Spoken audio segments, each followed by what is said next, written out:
ഒരു രാജ്യത്തിനാവശ്യം അമ്പലമാണോ? പശു സംരക്ഷണമാണോ? രാജ്യബോധമുള്ള ഏതൊരാളും നിവർന്നു നിന്ന് പറയാൻ കഴിയും ഇത് രണ്ടുമല്ല രാജ്യത്തിന് വേണ്ടത്, തൊഴിലും തൊഴിൽ അവസരങ്ങളുമാണെന്ന്.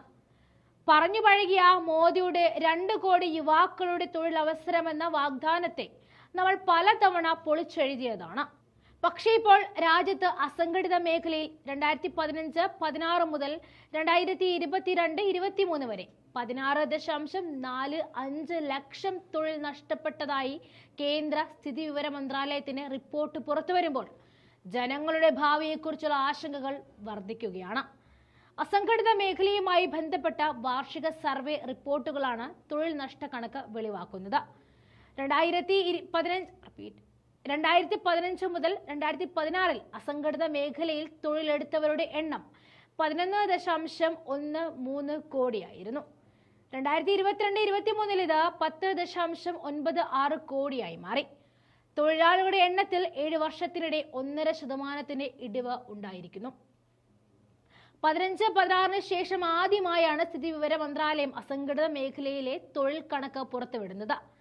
2016 നവംബറിലെ നോട്ട് നിരോധനവും 2017 ജൂലൈയിൽ അടിച്ചേൽപ്പിച്ച GSTയും 2020-21 കാലയളവിലെ കോവിഡ് അടച്ചുപൂട്ടലും അസംഘടിത മേഖലയെ ഗുരുതരമായി ബാധിച്ചു എന്നാണ് കണക്കുകൾ വ്യക്തമാക്കുന്നത്. ബംഗാളിലാണ് ഏറ്റവും കൂടുതൽ തൊഴിൽ നഷ്ടമുള്ളത്. 15-16 1.36 കോടിയായിരുന്ന തൊഴിലാളികൾ 22-23 ആയപ്പോഴേക്കും 1.05 കോടിയായി കുറഞ്ഞു. 31 ലക്ഷം തൊഴിലാളികളാണ് കുറഞ്ഞത്. UP, തമിഴ്നാട് സംസ്ഥാനങ്ങളിലും അസംഘടിത മേഖലകളിലെ തൊഴിൽ ശക്തി ഇടിഞ്ഞുവെന്ന് പറയാം.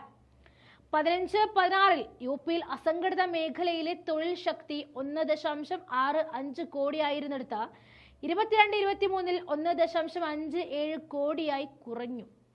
8 ലക്ഷമാണ് UPയിലെ തൊഴിൽ നഷ്ടം. തമിഴ്നാട്ടിലാകട്ടെ 97 ലക്ഷത്തിൽ നിന്നും 85 ലക്ഷമായി ഇടിഞ്ഞു. 12 ലക്ഷമാണ് തമിഴ്നാട്ടിലെ തൊഴിൽ നഷ്ടം. മഹാരാഷ്ട്ര ഉൾപ്പെടെയുള്ള ചുരുക്കം സംസ്ഥാനങ്ങളിൽ അസംഘടിത മേഖലകളിലെ തൊഴിൽ ശക്തി ഇക്കാലയളവിൽ വർദ്ധിച്ചു എന്നും പറയാം. 91 ലക്ഷമായിരുന്ന തൊഴിൽ ശക്തി 1.16 കോടിയാണ് മഹാരാഷ്ട്രയിൽ വർദ്ധിച്ചത്. ഉള്ള ജോലി നഷ്ടപ്പെട്ട പല യുവാക്കളും ഇങ്ങനെ നിവർന്നു നിൽക്കുമ്പോൾ ചോദിക്കാനുള്ളത്, മോദി ഉണ്ടാക്കി തരാമെന്ന് പറഞ്ഞ തൊഴിലവസരങ്ങൾ എവിടെ?